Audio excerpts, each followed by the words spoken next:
Hello, my name is Christy, and this is my observation video from the students at Meadowbank Primary School, a public primary school in the northern suburbs of Sydney, with around 88 to 89% of students coming from a language background other than English. This potentially represents a cultural and multilingual challenge for teachers in this school. My video is about attention and engagement in a Year 2 classroom. Student A and Student B showed contrasting patterns of attention, behaviour and learning engagement to the same classroom routines, teacher support and learning environment factors.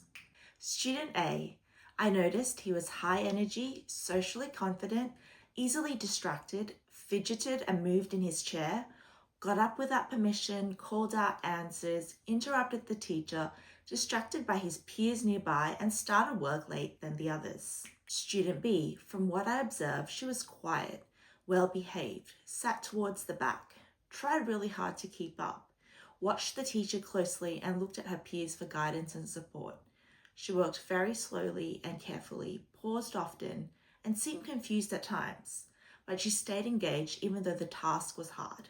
The main pattern that could be seen was that both students needed support, but in different ways. Student A needed help with attention, self-regulation and transition, while Student B needed help with task clarity, confidence and understanding.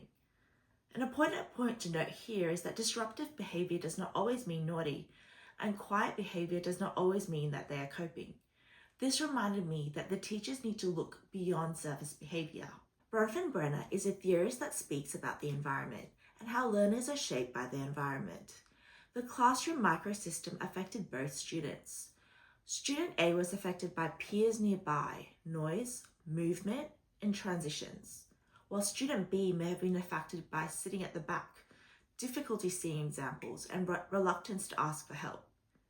This shows that attention is not only inside the child, but it's also shaped by the classroom environment. Bandura is a theorist that talks about learning by watching. Bandura says children learn by observing others. Student B watched her peers to understand the task. Peer modelling helped her, but peers distracted Student A. Therefore, it can be concluded peers can support learning, but they can also interrupt attention. Vygotsky speaks about scaffolding. Vygotsky says students learn best with support.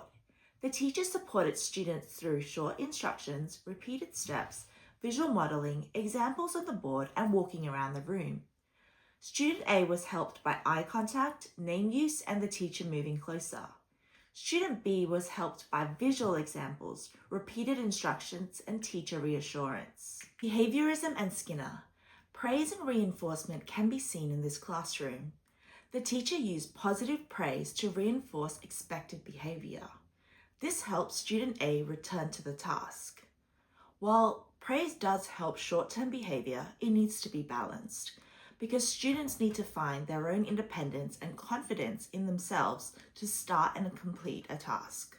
Finally, Deci and Ryan's self-determination theory speaks about the confidence, independence and internal motivation that I've been so encouraged to see in this classroom. Students are definitely more motivated when they feel capable, supported and have some independence.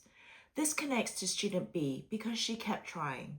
She may have needed some assurance, reassurance and confidence, but we can see that it balances behaviorism because praise can help, but students also need to feel confident and capable from within.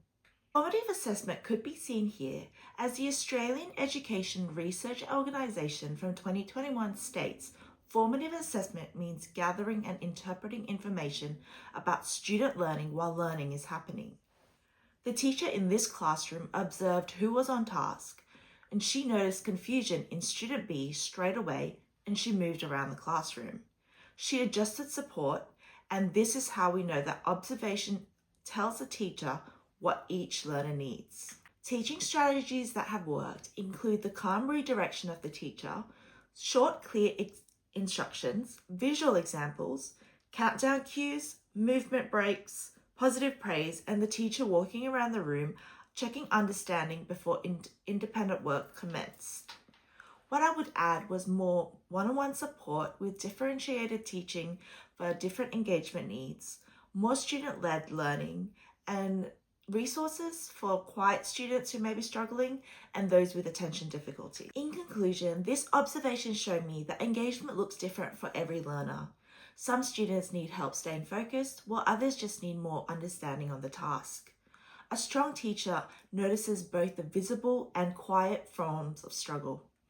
As a future teacher, I want to respond with calm, flexible, and inclusive support in my classroom. Thank you very much.